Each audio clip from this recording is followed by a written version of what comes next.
Cold case is a term that I don't really like because it brings the connotation that nobody's paying attention to it, which just isn't true. It's an unsolved case. I recall getting the old VHS tape out of evidence. What really stuck out to me in the Crashock case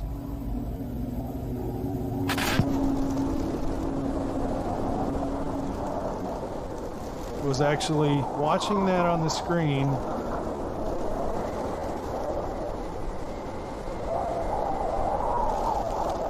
In the parking lot. There's a dumpster just next to the building.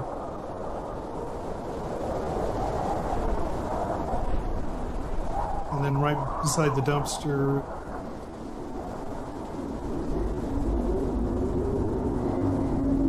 there's the body.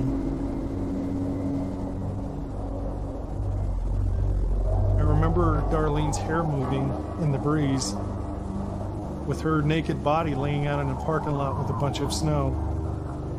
For me, that's when the brutality hit.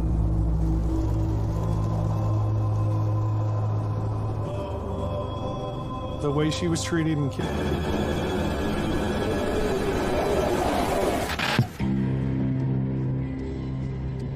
I was a homicide detective with CSPD for 9 years. And the last 3 years, it was strictly assigned to cold cases. I recall getting the Crashock case September of 2016.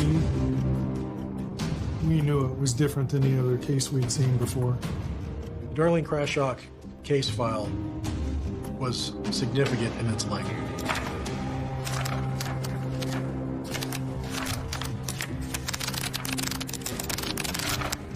That case with phenomenal amounts of physical evidence.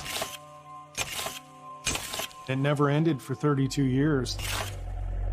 Cases that either Lieutenant Kenda touched as a supervisor or as a detective. 30 years later, looking through this case file, Jim Isham and I knew that there was no stone left unturned. The man is a giant.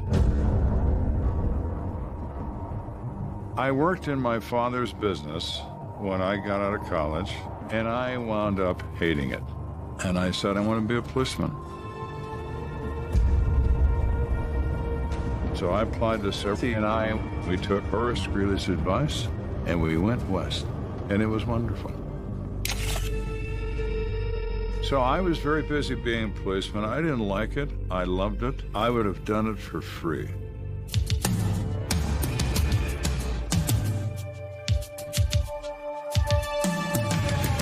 It's always been my greatest concern about my career that I did not solve 8% of my cases. Of my 387 cases. Victims who never got justice in court. But the only case is to never, ever give up.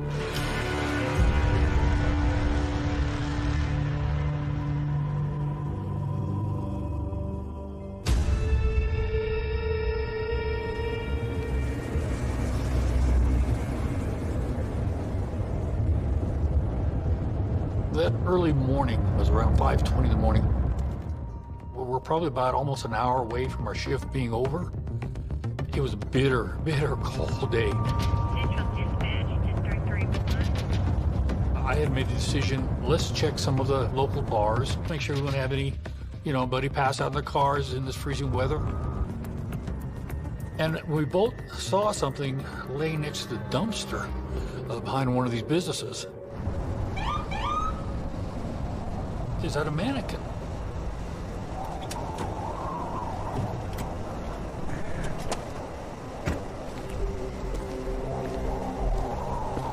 And as we were closer,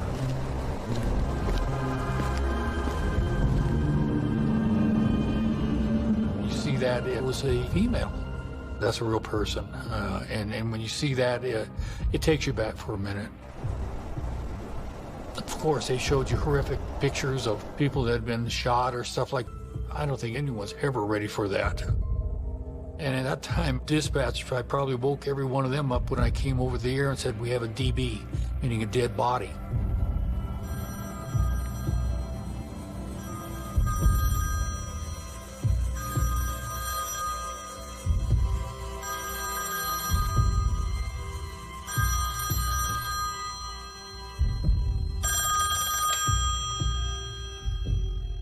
It's about 5:25 in the morning, and the phone rings. It's the PD Communications Center. So they have patrol officers on the scene of a discovered body at the... I was a sergeant in homicide. It's completely and totally unpredictable. There is no routine. Every case is absolutely unique.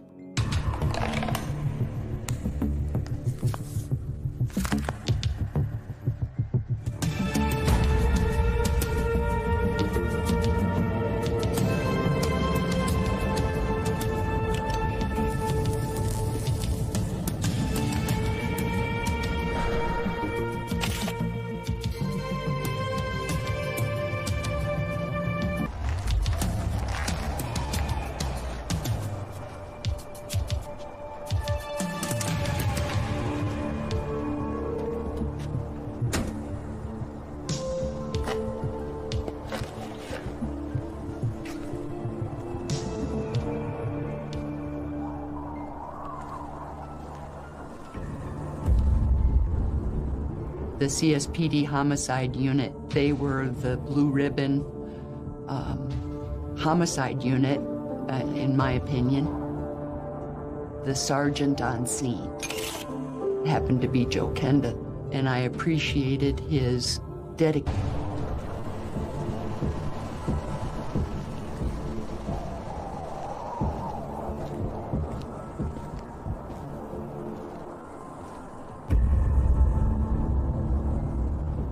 This is one of the most violent crimes I've ever seen.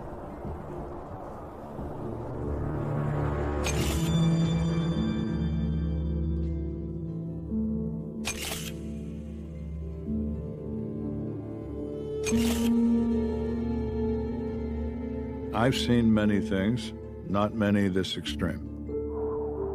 What always sticks with me in cases is the crime scene itself, the appearance. It was horrible and it was terrifying, but you don't really understand the meaning of that until you're knee-deep in the human perversion that is rape and murder.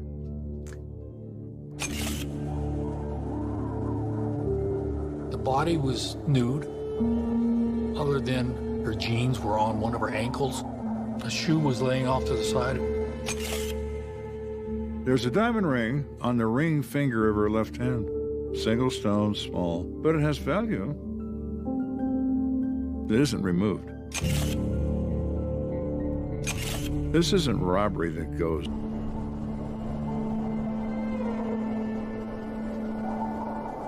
Looking at her face, she has 3 coat hangers made into a bridle you would see on a horse. My God. At the back of the head, these wires are twisted together to form a handle where someone can control the movement of her head.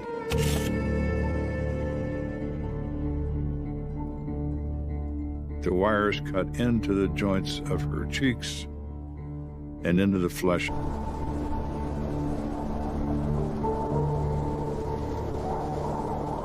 She had bite marks on her body. One of the nipples had been actually bitten off. I was really amazed by the savagery committed by someone who has all been reduced to a hyena. Incisor wounds from his teeth into a dead body. Removal of a nipple by biting it off. Savage crime. It wasn't a random, quick, impulsive action. Considerable time torturing her.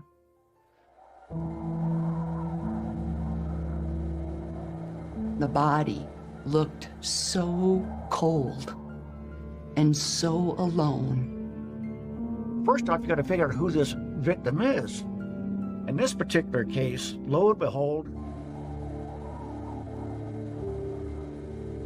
her driver's license was laying on the ground next to the body. It turns out that she's an active soldier. She belonged to a unit out at Fort Carson. Colorado Springs in 1987 was a military town. So we know that she's Darlene Krayshak and she's 20 years old. She's active duty military. She's young, has her whole life in front of her. And somebody took it from her in the worst possible way. But it puzzled me why he would display the ID. It's as if he's taunting us. Here's who she is. But you don't know who I am, do you?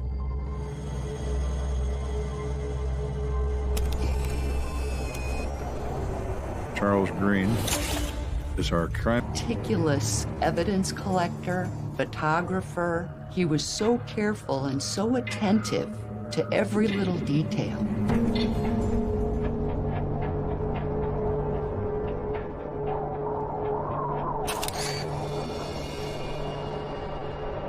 There was 3 cigarettes on the asphalt next to the body. It made me wonder why they were so close to the body. Is it an employee sneaking outside for a smoke break, or is it our perpetrator admiring his work? So when we collected this evidence, masks, everything, in order to preserve it for subsequent identification, we see tire tracks right next to this body, which indicates the body transported to that location. There was no question in my mind this crime occurred somewhere else.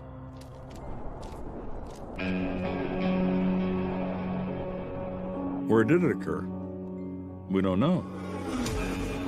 The question is, who is responsible for this death? Where is he now? He's a ghost. He's a puff of smoke. After Sergeant Kinda arrived, closer examination was made of the body. The body is that of a white female, laying partially on her back. There were 3 cigarette butts located on the ground. These were each picked up, and a sample of the soil under the body. The evidence they collected had been packaged, categorized, just like we would today. And what that does is it preserves that evidence. If we didn't have the evidence that they collected in 1987, the case goes nowhere.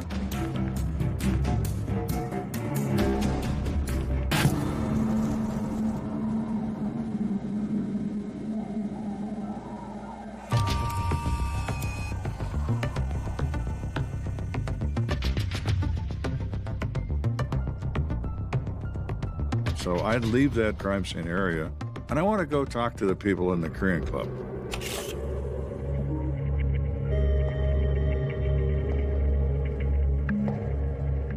Could this have occurred inside the bar and the victim dumped outside? That's one of our first things to look at because of the location of the body. So we show this ID photograph to all the employees. But the bartender does provide one useful piece of information in terms of timeline for our crime scene. He's able to say that he was the last person out. It was right around 2 o'clock. He didn't notice anything. 5:20 in the morning, that's when the victim was first identified. That narrows our timeline down to 3 hours and change. That's important. Darlene, where were you for those 3 hours? And with whom?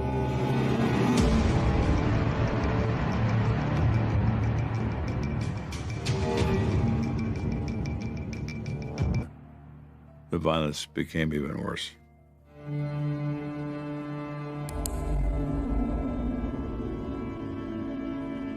The autopsy performed on Darlene told us a lot. Not only was she beaten, she was sexually assaulted, she was sodomized. She strangled on the wires around her neck, fighting for air to breathe and unable to do so. That's what actually killed her. You look at this and you think, my, who are we looking for here? Seminal fluid or other such things. That's recoverable when it melts and drains onto the table. So all those things can be useful.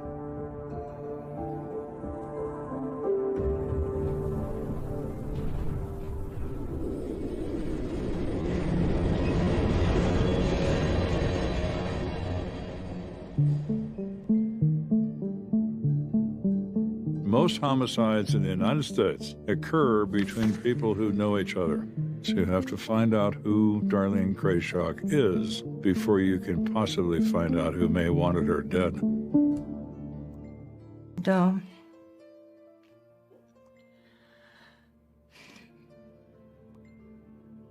Your daughter, Darlene, has been killed. And I said, killed? I said, what happened? And he said, a homicide. And I said, a homicide? Somebody killed her? At that point, there was disbelief. They had it wrong. There was no conflicts going on, so she shouldn't be dead. She couldn't be dead.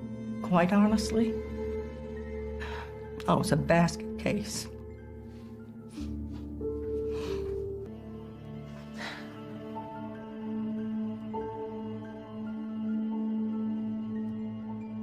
And then there's like, why, what happened? Of course, nobody had any answers. When reality really set in, your world just fell apart. My world fell apart. It left an empty hole in the middle of you.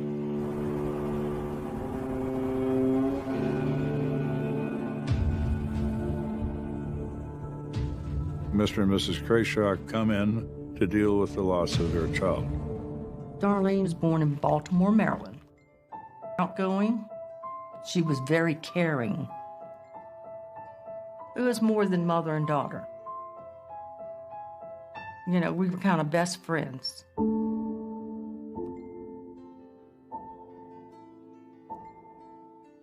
She was a tomboy. She wanted to work on big trucks. Darlene wanting to join the military, she had in her head her dream of wanting to drive tractor trailers.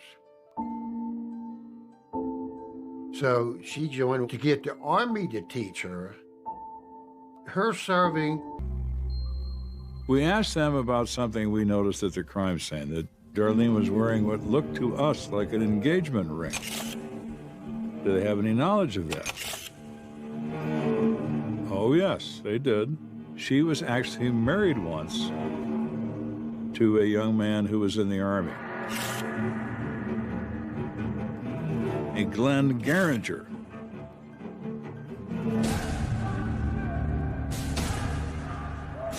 I really didn't know anything about him. She and Glenn hooked up and decided to get married. They could live off post and, you know, which I didn't agree with, but... Know what you want to do? I mean, come on. You think you do, but you don't. They were not compatible for each other. They filed for the divorce, and then her divorce would have been final a few days after she was killed. Now, divorced husbands always intrigue me. We already know that whoever did this crime hates women. Sometimes a divorcee can hate their ex-wife, really hate her. So this young man has emerged. He's at the top of our list. Geringer was also a soldier out of Fort Carson. With Fort Carson was the immediate access of their soldiers. If we needed to talk with somebody, CID or their military police would go pick those people up and make them readily available to us.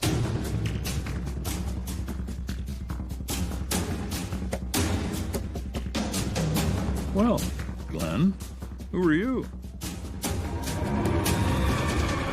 How'd you feel about this divorce? Were you angry enough to kill her over it?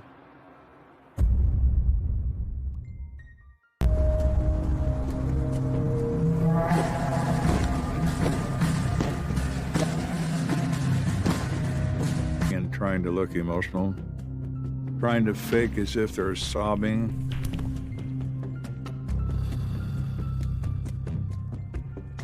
But that wasn't Garinger. He was genuine. He was very emotional about the loss of Darlene Crenshaw. He goes on to explain that even though they were divorced, they were friends. He was asked where he was at the night before. He's got a new girlfriend in his life. He was with her all night the night before. They hadn't seen each other in months. Totally cooperative witness, has an alibi. We took hair samples, we took blood, and we looked at his teeth. So who is Mr. X? We still don't know.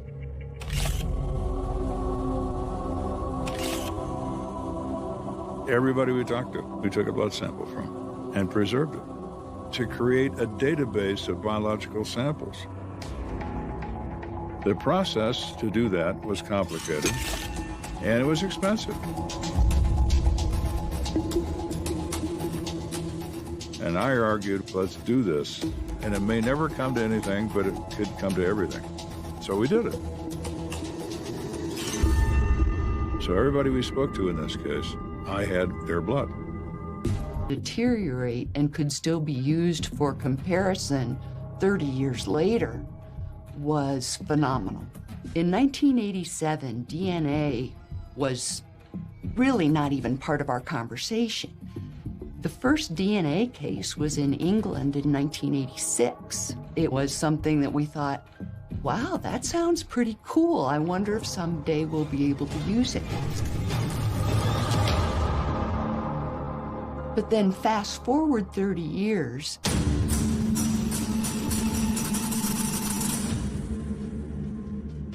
we knew Darlene was an active duty soldier stationed here at Fort Carson. As a special agent for Army CID, I investigate felony-level crimes where the Army has an interest. And as part of that role, I requested some cold cases to take a look at. I was then introduced to Detective Isham and Detective Samosky, who were also working on the cold case team with Colorado Springs Police Department. There was a lot of evidence from the victim's clothing to cigarette butts found near the body, to bite marks. And so they actually got the DNA tested and uploaded to the system. Initially, the first piece of DNA evidence that had the best profile was a cigarette butt. Well, is that cigarette butt related to my crime scene, or is it just trash that was in the parking lot?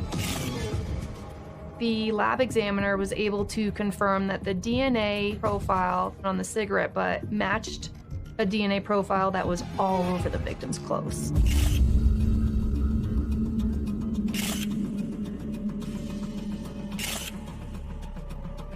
The phrase unknown individual number one came from the DNA lab report. And so then we knew with confidence, okay, this is the right guy. It's just who is he and where is he?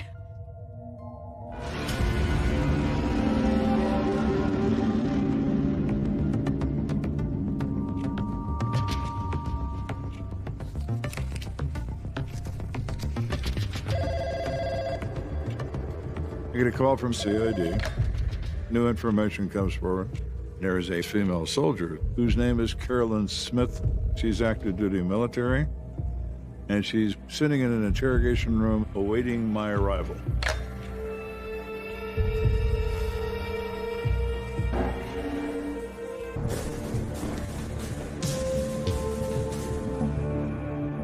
I get there and start speaking with Carolyn Smith. This girl is Darlene's best friend.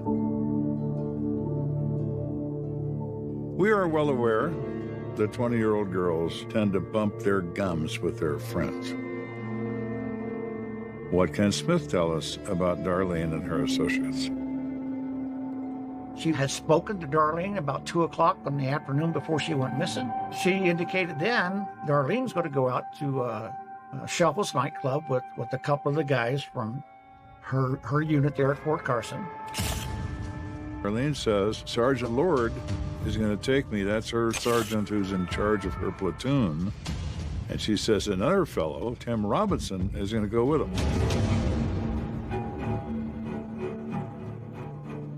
Lord and Robinson, they're probably the last ones to see her alive.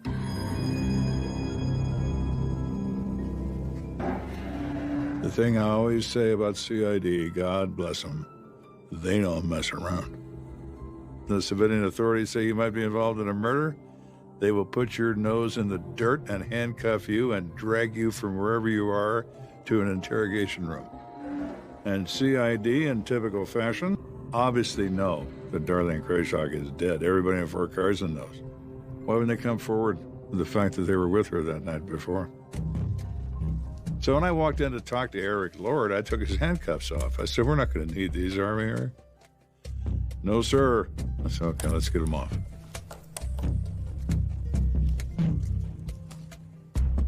He'd look at you and you could tell he was in charge. Joe Kent asked us very pointed, very specific questions, trying to find out whereabouts, who we were with. I mean, just about every single detail that you could have imagine that day. I was smoking like a freight train. Left work, and Darlene says she wanted to go out and have some fun. And so I said, yeah, sure, you know, I'll take it to B Street.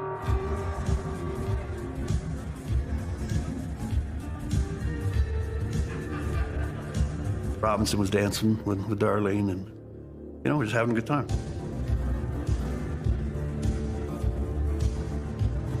Darlene danced with a couple other guys in the bar, and I said, okay, it's time to go. And she said, no, I'm not leaving. I said, yeah, you are, because I'm your ride. I'm responsible for you. And we kind of got into it a little bit, and there was a guy in the bar that she was drinking with.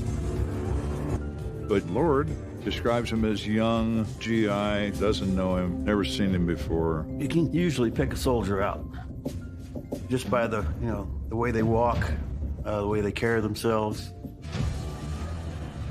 Now, he remembers looking at this guy, and he thought he was unusual looking. Okay, what does that mean? The person that I saw had beady eyes, you know? It's very hard to translate someone's impression of a body part when you really don't know what he's talking about. What means beady eyes to him may mean something else to you. She says, he'll give me a ride. I said, well, she says, no, don't worry about it. I'll be there. Last time I ever saw her. We, of course, considered that from the very beginning that the killer in this process is probably military. That's the most likely scenario.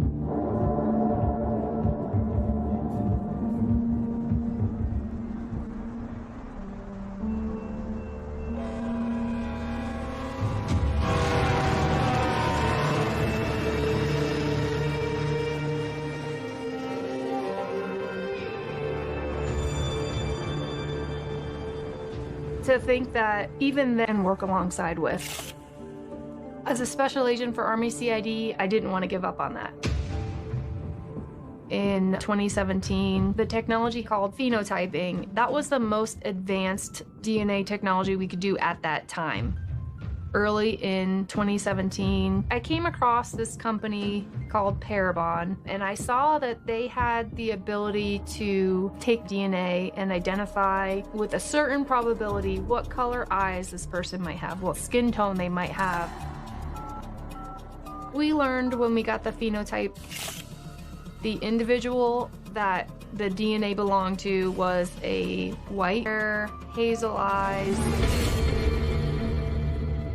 The evolution I so fondly was looking forward to has in fact happened. The ghost is alive.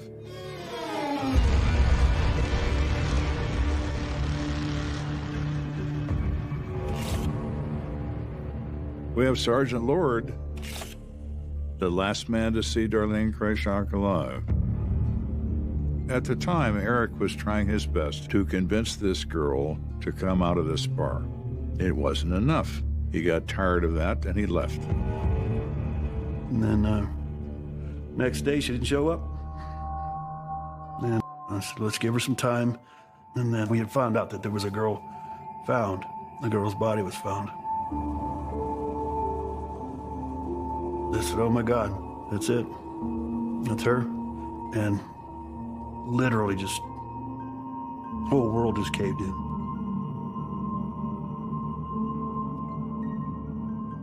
Eric has some degree of survivor guilt. It's common. People blame themselves for something they didn't do that resulted in terrible things happening to someone. You know, the fact that I was Darlene's ride that night, I should have pushed her in the car. And I didn't. You know, it's hard to deal with. One little motion, I could have changed. I wouldn't be here right now talking to you. I met a lot of people that I didn't want to meet. And in this case, that much rage, it's not unlikely that the suspect also has some kind of marks or injuries on them. So when we're interviewing people, we're going to ask and we're going to look to see if they have any kind of marks on them. And then they said, take your shirt off.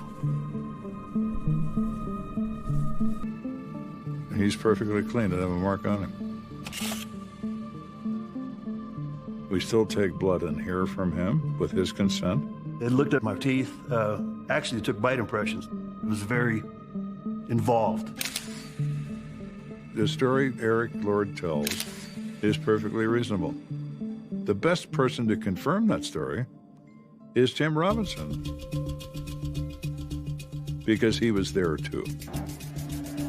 So I go next door to where Mr. Robinson is being interrogated by somebody else.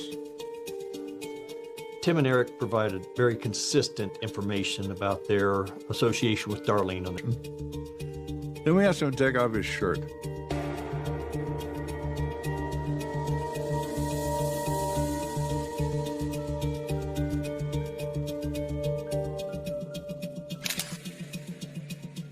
And he is covered in scratches.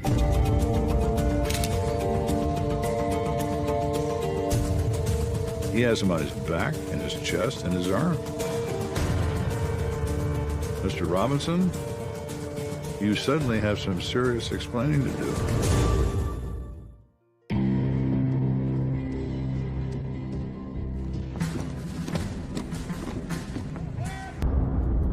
Well, Timmy, where'd you get those?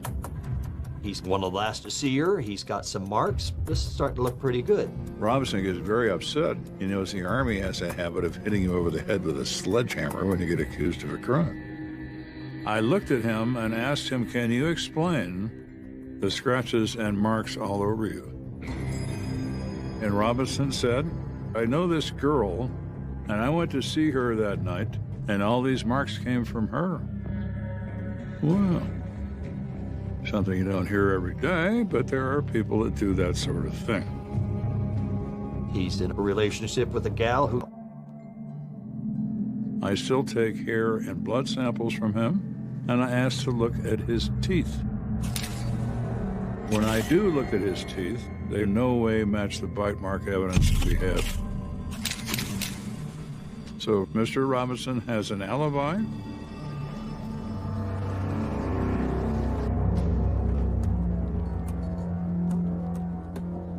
At this point in the investigation, when your leads are just running out and you don't have anything, you start to reach. In this particular case, the victim is in a nightclub involving perhaps as many as 100 people. It's a very difficult thing to think that a bartender was going to remember an individual who just walked up, grabbed a drink, went out and danced. Trying to identify an individual at a bar is a very daunting task.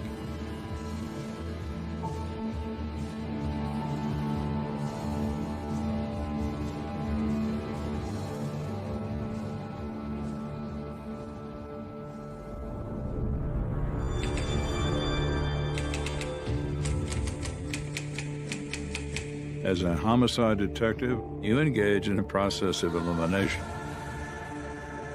This is old-fashioned gumshoe detective work, relying on people's limited memories, people who've been drinking for 6 or 7 hours. It makes this very, very difficult. A case file is every document associated in any way to the event in question. All police reports, the autopsy report, laboratory examination results, the list goes on. Anyone can pick up and learn everything that needs to be known about this investigation.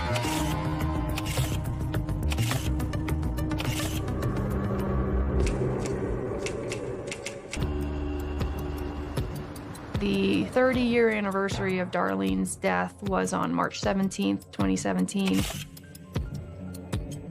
With the DNA composite sketch, we got a reward approved for $10,000 for any information leading to the identity, arrest, conviction of the person responsible for the death of Darlene. The Parabon snapshot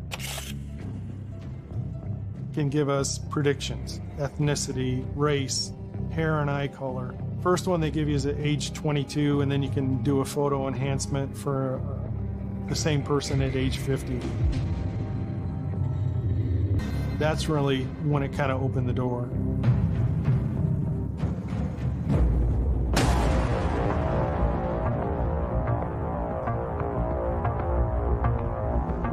It's the 26th of March.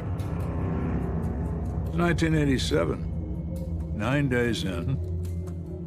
After all of this frustration, all of this effort has gotten us nowhere, suddenly, out of the blue, a lightning bolt arrives. Army CID, they call me, and they say, we have this individual in custody. His name is Brian Jackson. He is charged with some sexual assault offenses.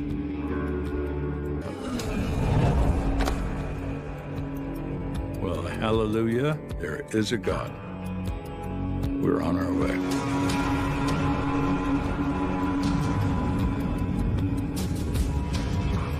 When CID starts a little bit of their investigation, we find out that, yes, he has a truck. And we believe that she was transported in the truck. The Army has the ability to search people's vehicles without their consent. We don't, but they do. They searched his truck. Guess what? There's a coat hanger in the truck. We have him making these statements. He's active duty military. He's charged with sexual assault. Everything says the stars are coming into alignment, that this very well is our guy. I go there.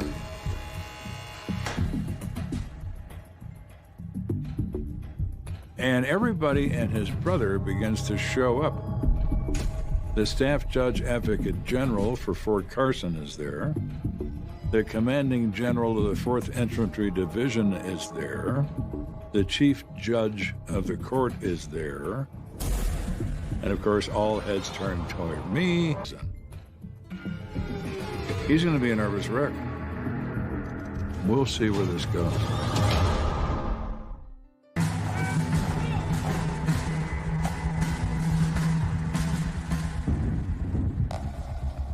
Brian Jackson says he's responsible for the death of Darlene Krayshock. He has some promising attributes. He's in custody for sexual assault. This is a sexual assault crime. That fits. He's made some veiled statements about how he's probably responsible for Darlene Krayshock.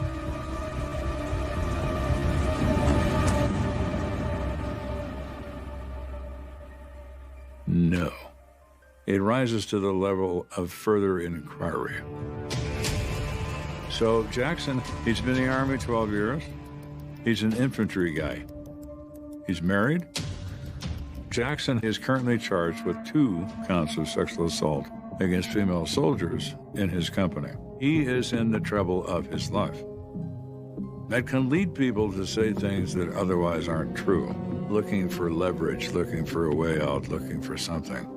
turns out Mr. Jackson is precisely that person. Let's talk about her. Do you know Darlene Krayshaw? Well, no, I don't really know her. But you say you're responsible for her death. Why would you say that? Well, I just think if I'd have been there, and he wanders off in this weird sort of discussion, and you begin to realize that this guy is trying to use the murder of Darlene Krayshaw to show him mercy in his situation. Had he been at the bar, he'd have prevented Darlene Krayshaw from being killed, and because she was killed, he feels responsible for that. Oh, please. What's his alibi? Where was he? He wasn't even near Shovels that night. Mr. Jackson's not the sharpest knife in the drawer, and he's reaching for any straw he can get a hold of to provide him some mercy from the system. We take blood, we take hair, we also look at his teeth. His teeth no way match our bite marks. He's not the guy we want for Darlene Krayshaw. He's just a guy. So this great feeling of euphoria has turned into yet another disappointment. That's why murder investigation can drive you crazy. It's so good, and then it's suddenly A whole lot of other direction to go. You add parts to that investigative file every day. It begins with page 1. And before you know it, you're opening page 401. Despite our efforts, despite everything we've done, we have been unable to identify any other suspects. We are at a dead end. At some point, you have to say, for now, this investigation cannot move forward because there's no place for it to move. It is now an inactive homicide investigation.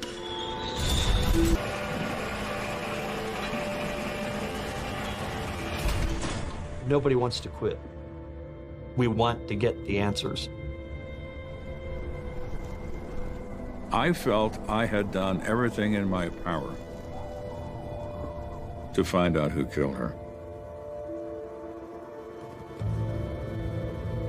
And I didn't do it. I didn't find out. There's a price you pay for that. Nightmares, all sorts of fun things. But reality sets in. There are other mothers. Soldier stationed at Fort Carson. No suspect was identified. You have to tell the parents that. Ugly business. Betty had a hard time.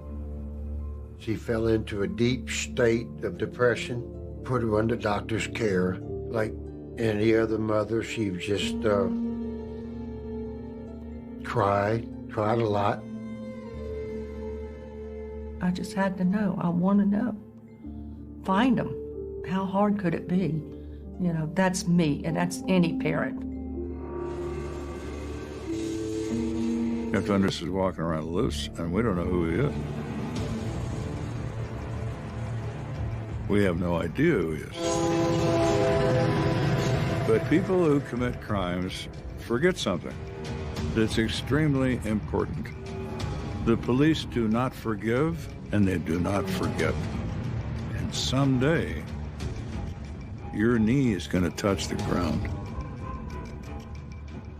And on that day, a policeman's going to be standing over you to handcuff you and remind you of your past. That's a day I always look forward to.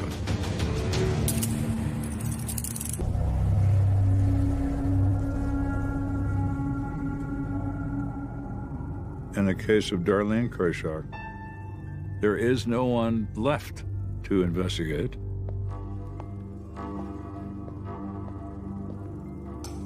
I would come into work early every morning. I'd make up coffee. I'd walk to the doorway of the cold case library. I'd look at every book. And then I would beat myself up for being the dumb who doesn't know who killed those people. Then I would go sit down and start looking over reports of the current homicide cases. Of the Krayshaw case, until 1996, September the 1st. Then I returned. Life goes on, retirements happen, things in the country change, new presidents are elected, but you never forget. I never did. And I was still always hopeful that someday something would come to light in the Crashaw case by some method or means, and resolution could be had finally. How frustrated were you that there seemed to be no real advancements in this case? But I got boxes of emails. I would email every detective. I'd type up letters. I even sent letters to the President of the United States. You never forget, and it never goes away. Had he ever done it again? Had he hurt somebody else's child? Had he destroyed somebody else's family? Betty, bless her heart, she was running interference for Darlene and making sure that it was getting done. We decided we'd come back to Colorado. We did flyers. We had T-shirts made up with her picture on it and wrote a poem. In the vision of man, but it's just deceit. For there is a demon on your streets.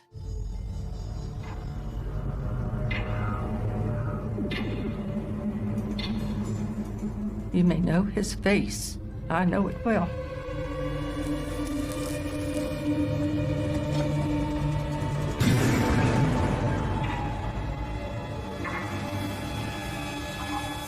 He left behind some clues to tell.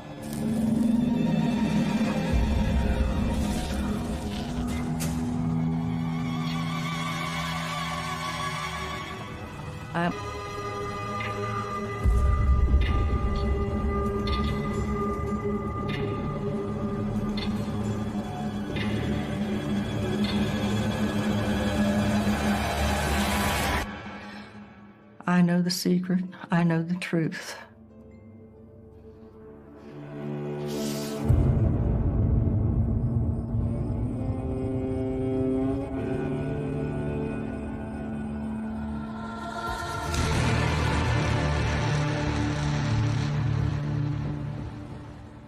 The most important thing you can take away from a crime scene is the physical evidence.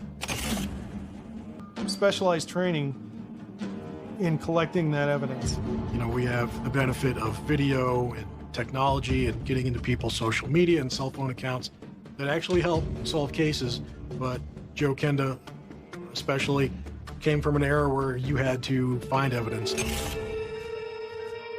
Those guys are absolute heroes. At the initial onset of the investigation, they collected all the evidence, maybe at that time for blood typing, and to see what the future might bring. It is fascinating because they didn't know what they were preserving to advancements that were coming. And knowing that we still had that evidence, I felt very confident that there was a chance that this case could get solved.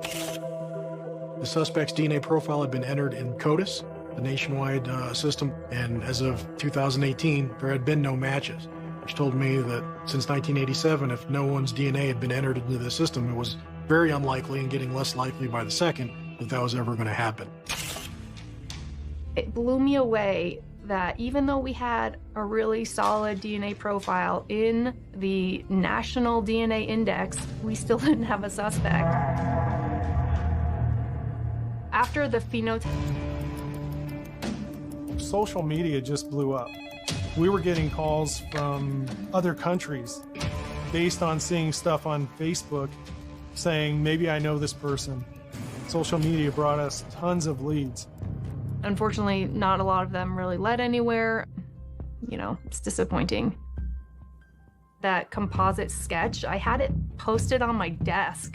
I stared at it every day, like, who is this guy? Where is he now? Is he alive? I remember the New York Times article about a cold case that was solved with genetic genealogy. So I started to follow how it was being applied to law enforcement. More and more people are entering their DNA into these databases. What forensic genealogists can do is start to trace back that family tree and see what ancestors they have in common. And the law enforcement can kind of work with the genealogist. They find out where the DNA intersects between this family member with a shared DNA and the individual that you're trying to identify. I reached out to Parabon, who had previously done the phenotyping. So the genealogy, it was out.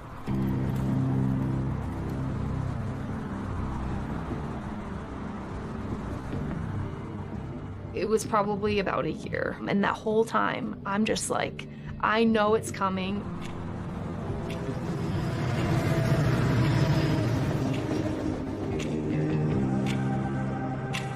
It was 2019 when I got the call.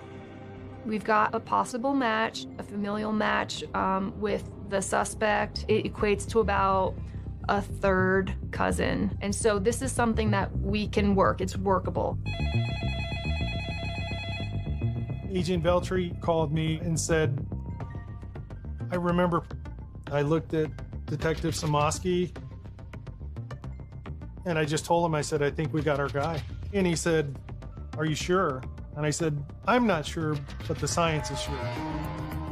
The very next communication was, hey, we'd like to brief you on the results. I mean, I remember being in the office. Jim was on the line. I had a sign on my door, like, do not disturb.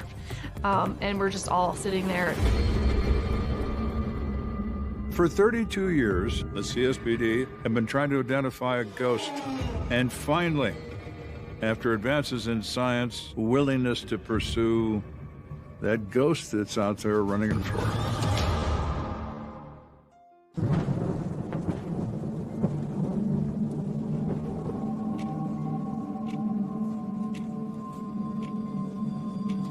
What was the name on that report? Michael White. Michael White.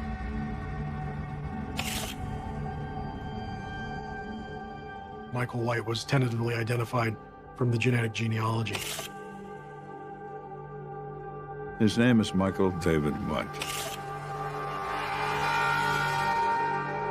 Had his name ever shown up in this case file before? We never seen the name Michael White come up in that case report. All the people that we interviewed, the suspect's name never surfaced. 2,000 pages.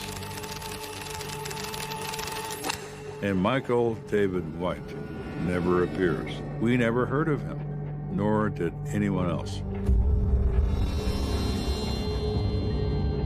Who is this guy? In doing some research, we confirmed that he was a soldier. He was assigned to Fort Carson during that time. And public records did confirm. He has 0 criminal record. He got a parking ticket once. For all intents and purposes, he is Mr. Boring Suburbia. We need to know for sure.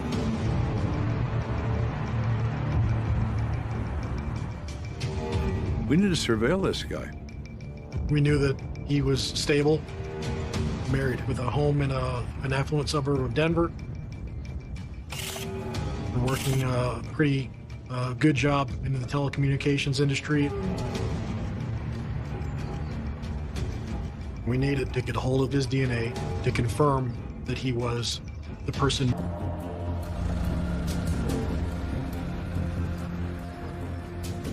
The fugitive team did set up on Michael White. These are guys that do this for a living, so you'd never know you're getting followed.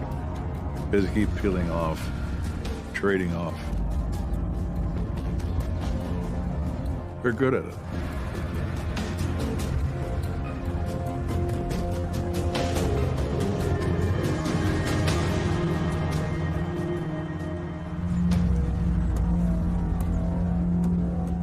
So they go and they start surveilling him. And this particular day, he's out running errands. He sits there, he enjoys his lunch, and he has a red Solo cup. He drinks from the cup. The cup is now the focus. That's going to have his saliva on that cup. What's he going to do with it? He gets up and leaves.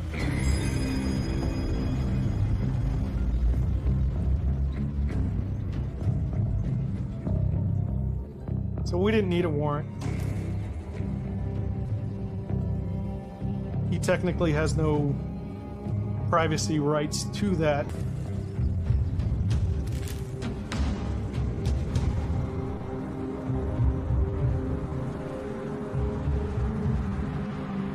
Some agents came down from Fort Carson after Agent Veltri called them. Jim and I transferred the evidence to them. The scientists working the case communicated with us. We're going to work this 24/7 until it's resolved. There were some tense moments, some doubting, if you will. But again, you know, witnesses lie. I've even had victims lie. But one thing I've found in 32 years in law enforcement, the evidence doesn't lie. Which is kind of unheard of in DNA cases. What were those results? That it was a confirmed match to unknown person number one.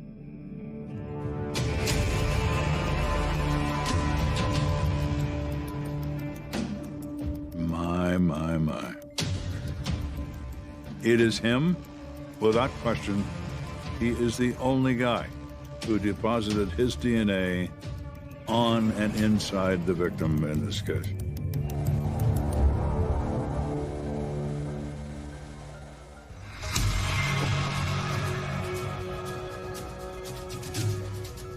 We are now at a for the murder and rape of Darlene Krashock.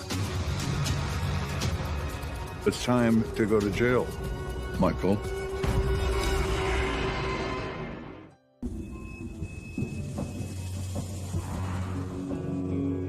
I remember it was June 13th, 2019. One of those days, it's kind of hard to forget as a law enforcement officer. Made numerous arrests in my career.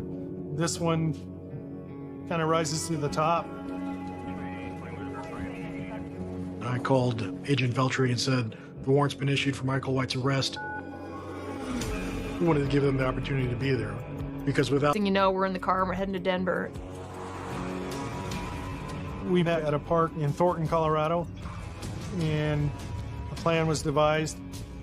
The fugitive units and myself were to make contact with Mr. White at his residence.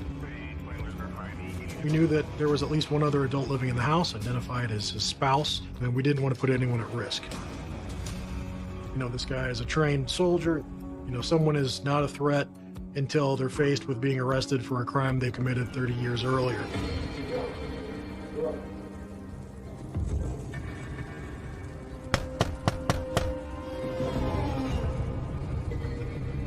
Knocking on the door, asking for Mr. White. After he identified himself, our fugitive team told him that we did have arrest warrants from the Colorado Springs Police Department. It was kind of a textbook arrest.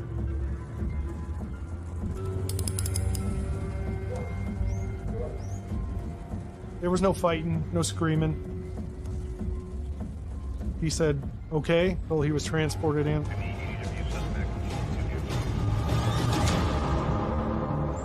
After the arrest, I went in with Detective Jim Isham to speak to Michael White's wife. His current wife was just violence. She was truly shocked. She described Michael White as her hero. She told us that she had stage 4 esophageal cancer and that he was her lifeline. He was everything to her. And so that was sad. That was really sad to hear. And also just confusing, because this is also the same person who brutally murdered Darlene Krashock 32 years ago.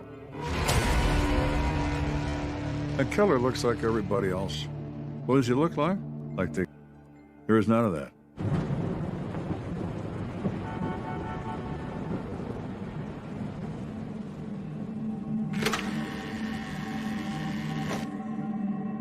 We went to the police station to get ready for the interview. I'm Detective Isom.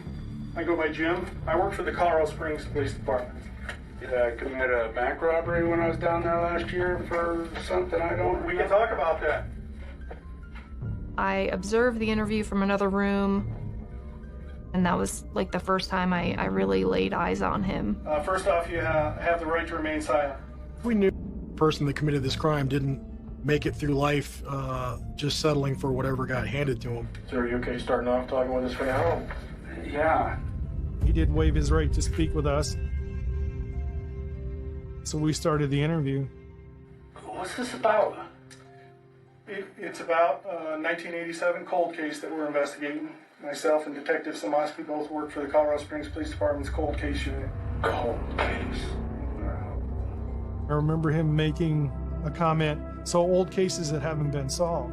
A little bit about your social life at that time. Did you go to clubs? Yeah, I was hitting the clubs. I just partied a lot. This is homicide. Are you saying that I killed someone? Your name has come up in the investigation of the murder of a specialist at the time. Her name was Darlene Crashshock. This is a well-educated, upper middle class man who absolutely knows what he's done and what he hasn't done. And you don't get sat in front of a couple detectives without knowing exactly what you're there for. You have any problems with someone you picked up after the bar? Didn't go right? You know, things going off? No. Adjacent unit or anything like that, maybe? Yeah, if I saw him on a regular basis or something, yeah.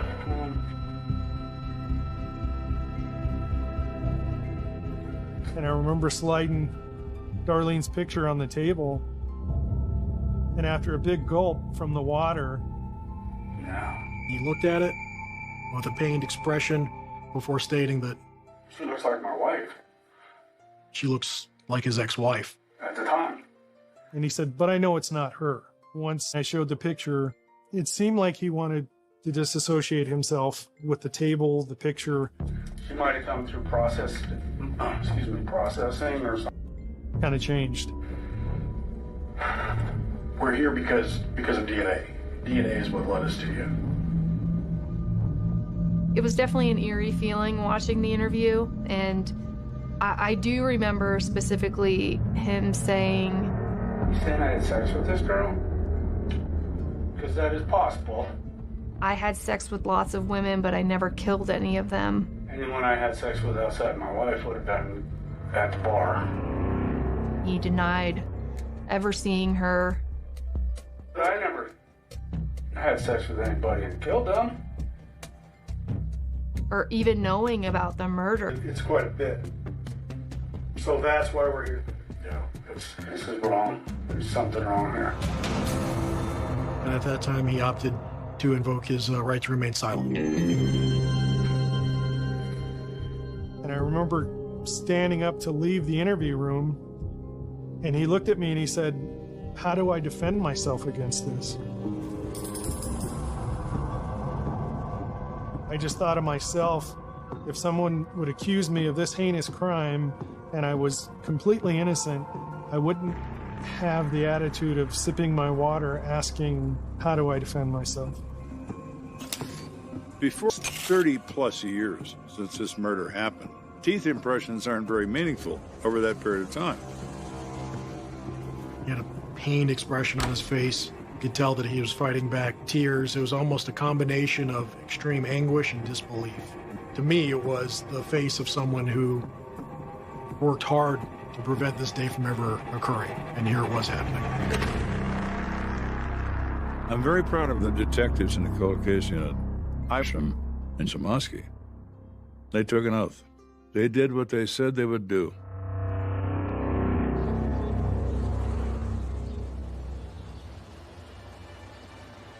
I made the call to the family.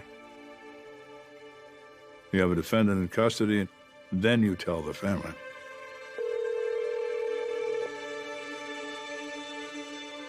And it was Samaski's privilege to make it. Something you don't often get to do.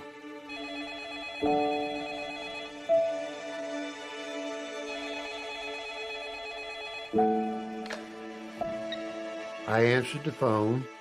She said, Paul? And I said, yes. And he said, Joe Shamaski. And it was like, well, hello, detective. How you doing? He said, I'm doing extremely well.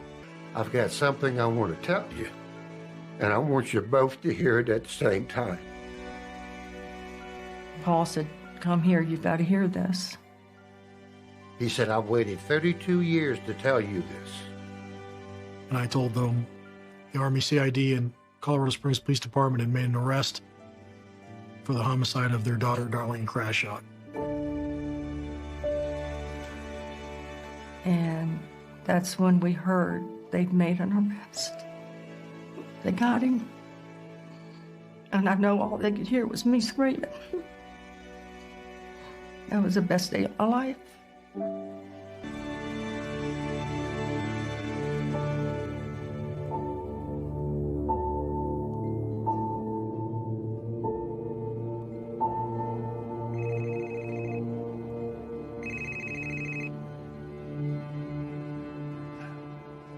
I found out I was asleep on the couch. My wife came, she woke me up. I'm like, what's going on? Why are you waking me up? And she says, they found him. They found him. I said, who? Who they find? And she holds up a telephone. When my eyes focus on, oh my God, that's him. He had beady eyes, you know? Those eyes have been burned in my head for, you've been sitting there all these years, and you're right there.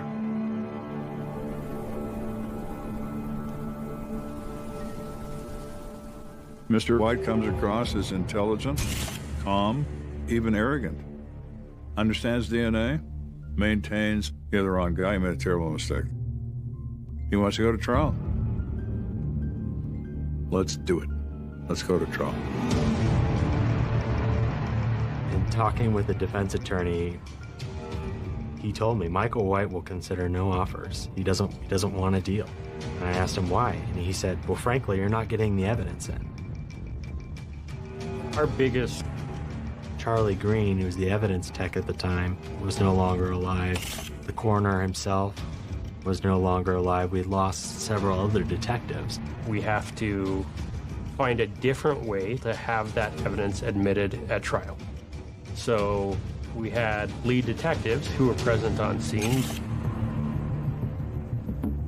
When I got a phone call from the district attorney's office, I was filming episodes of American Detective at the time, and I told my producer, I said, well, that's interesting. We're here talking about somebody else's case. My mind just rolled up. I'm going back to court. And when I testified in the trial for I walked by the defendant's table, and I thought, I've been looking for you for a long time. And here you are.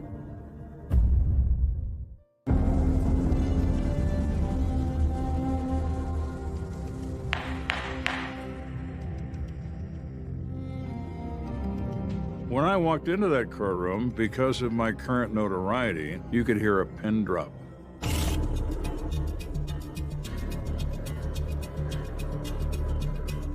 Every head in the jury box was looking at me. Every head in the gallery was looking at me. The nerves really rested with the victim's family.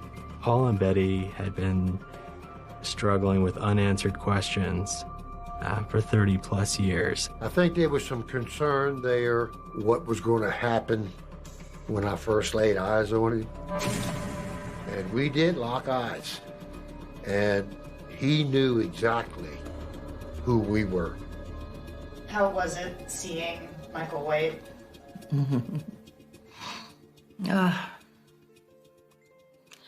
Really? Nothing. I don't feel anything for him. I don't. Did you ever make eye contact with him? Oh, yeah.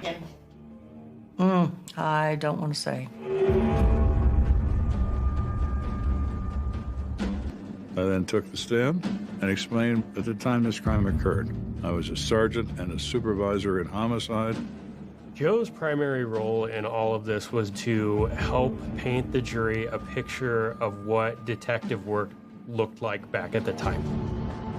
Joe testified that DNA was in its infancy, and they didn't know exactly what it was, and they just knew that There was a chance that this futuristic technology might one day exist, and they wanted to be careful in the event that they would be able to use that information.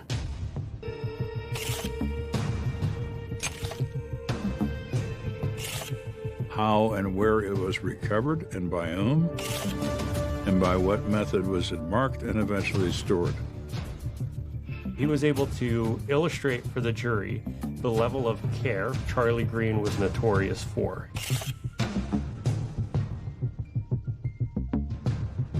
Charlie Green wasn't somebody who was known for making mistakes or cutting corners. I had no difficulty testifying to this because I was confident we'd done the right thing, because we always do the right thing. And following that testimony, I was excused. Ben and I lost years of our lives wondering what that ruling was going to be. There was a lot of stress going into that bench conference. While the judge was considering that, it was eerie quiet. If the judge had ruled that those items of evidence would have been excluded from the trial, that would have been the end of the trial.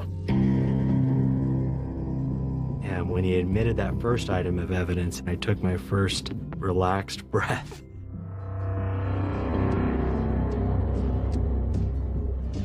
I think we were pretty certain that Michael White took the stand. He was adamant that he didn't remember Darlene Krashock. I found that hard to believe because this case was all over the media in 1987. He testified on the stand, I did not kill Darlene Krashock. He didn't know anything about it, and I thought, really? Fort Carson, and you didn't hear? No.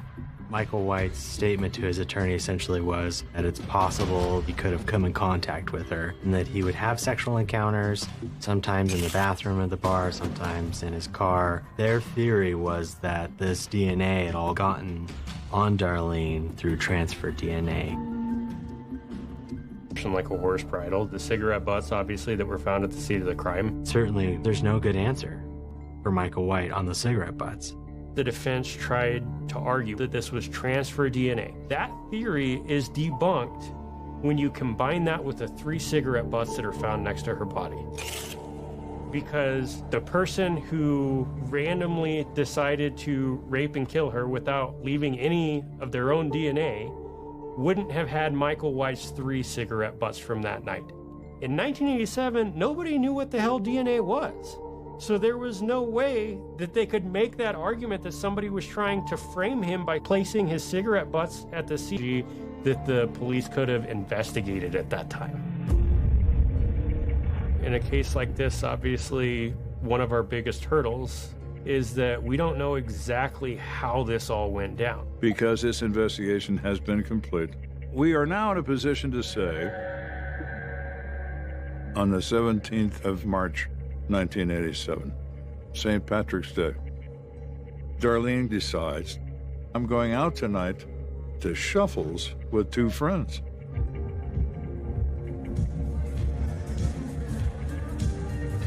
We can say, with some degree of certainty, that when Mr. White sees her, he dances with her. Lord is a guy that remembers things, and he sees the picture of Michael White, and he identifies him. That's the guy with the beady eyes. Instantly. Oh, sure, 100%, that's him. Later, she doesn't have 2 men with her. She's alone. Either convinced her he would give her a ride or asked her for another drink. Who knows? We don't know. But she probably willingly went with him. And then somewhere along during interrogation, she looks just like my ex-wife. Was that his attraction to her? Was that the foundation of his rage toward her? You could say that. You can't prove it. But it does make you wonder.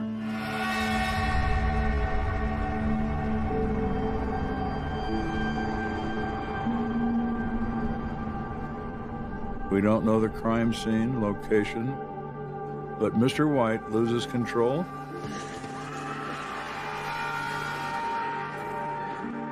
does terrible things to her body, applies enough pressure to kill her from asphyxia.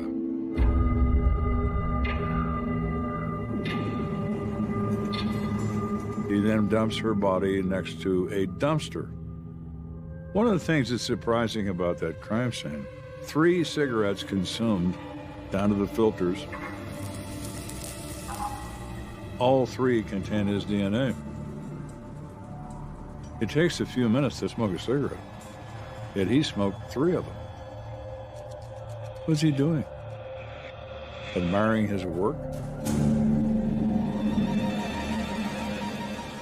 Calming down?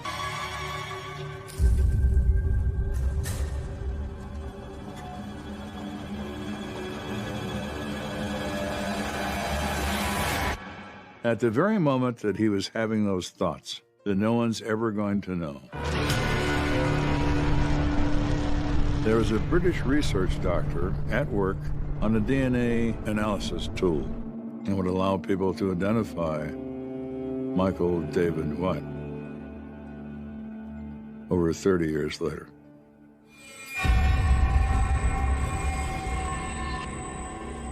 Nobody expected a quick verdict. The judge brought the jury in. Have you reached a verdict? She said on the first count of first-degree murder with deliberation, we, the jury, find him guilty. Guilty. And that's all we needed to hear. Guilty. It was like the world lifted off of our shoulders, a flood of emotions. Guilty, guilty, guilty. Michael White was sentenced. I don't think he's going to be able to make it to his parole. 3 decades later, an arrest was made, and a jury convicted Michael White of first-degree murder. Her parents say justice has been served. The crime he committed was one of enormous violence, savage behavior, worst I've ever seen in a sex crime. And now Mr. White's going to pay for that, and he will die in a 6x9 concrete room where he belongs. What is it that made you say yes to this interview? A commitment to Darlene. If you could kind of speak to her now, what is it that you would say? I love you, baby girl. I always call her my baby girl. And she knows.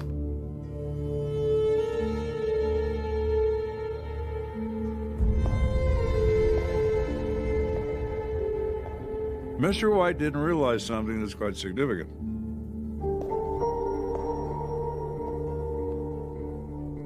He believed that that moment in his life passed by.